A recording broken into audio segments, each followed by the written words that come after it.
Hey everyone, welcome back to the channel. Today, I have another F1 video for you guys because today, from the time of recording, was the Qatar Grand Prix. The first ever, might I add. So, this weekend, it's been pretty run-of-the-mill now. Like, Mercedes are definitely back on top. Like, whatever they did in Brazil last week, it's definitely carried over into this weekend. So, good.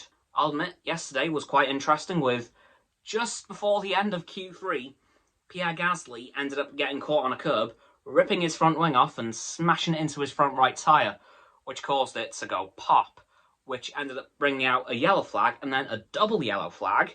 So that happened, which was quite unfortunate, except for Lewis Hamilton, who managed to get pole position from that. But then that led to Max Verstappen coming in I think it was like half a second back in a second place, and then Valtteri Bottas coming third. So that was the top three for today. Until it was uncovered that last night that Valtteri Bottas, Carlos Sainz and Max Verstappen didn't respect the yellow flags. So Max Verstappen was brought up on not respecting the double yellow flag, which ended up giving him a 5-place grid penalty, which pushed him down to 7th. And then Valtteri was found to have not respected the single waved flag, so that dropped him down to 6th from 3rd. However, Carlos was found to have respected the flag, so his charge was dropped, so he had nothing done to him. So that meant the actual podium for the race was, well, the actual top three was Lewis Hamilton, Pierre Gasly and Fernando Alonso, for the first time, I believe, since 2013. And then, I'll be honest, the race as a whole, it was okay. It wasn't the most interesting race like last week. Like, I don't think anything will top last week's race unless the next two are absolutely amazing, but yeah, this race was kind of boring.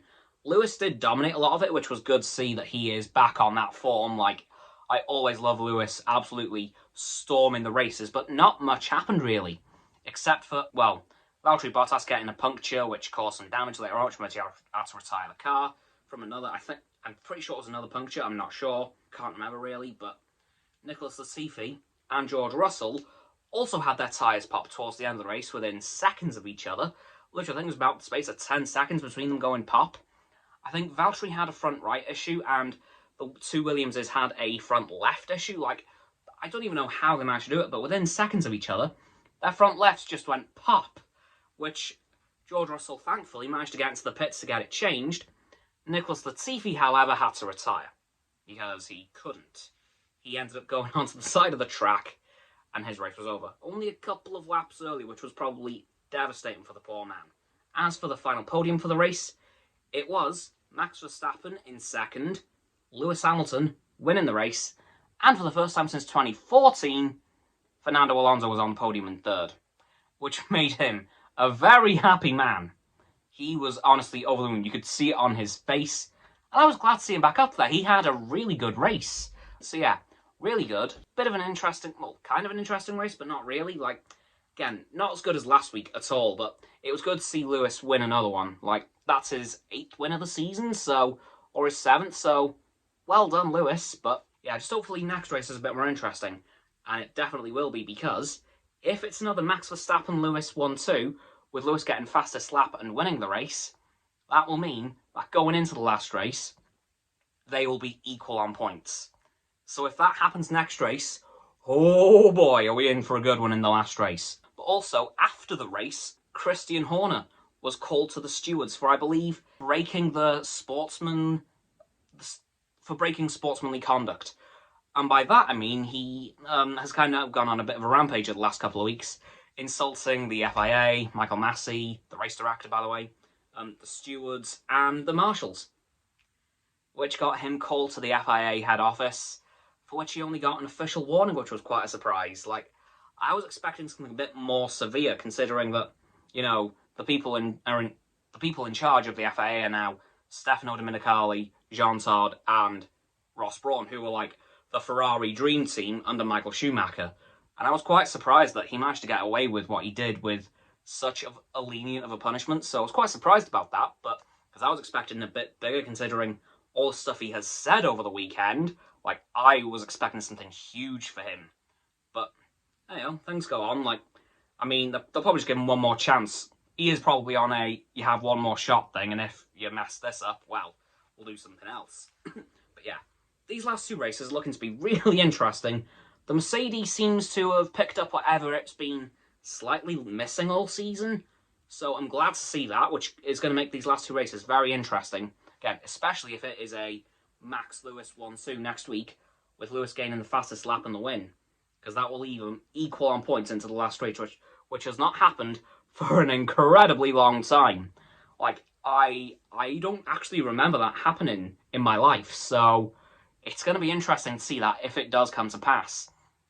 And will make for a very good race come that last race. But I have a strange feeling next race, which is in 2 weeks' time, will be just as good, if not better, as last week, well, in Brazil. Because let's face it, as it stands right now, Brazil is definitely my favourite race of the season, given how good it was. But today's race, middle of the road kind of race for me. It wasn't spectacular, it wasn't terrible, but honestly, it was a new track. It wasn't going to be brilliant first time. There's going to be teething issues, which there definitely were, given the tyres going pop. But hopefully they're able to fix the cars, whatever damage is on there. I'm sure Nicholas Latifi will just be a quick tyre change. If there is any damage, they'll probably get it done by the next race, because they've got 2 weeks. And speaking of the next race, as of now, the circuit is still being built. So they're going to have to hurry up a little bit to get it done in time. Because I don't know what they're going to do if it isn't. Yeah, that's going to be a fun one. But hopefully, they'll have that sorted. Anyway, guys, that's going to do it for this video on the Qatar Grand Prix. So, as always, people, don't forget to like the video, subscribe to my Roxanne's and Frost's channels.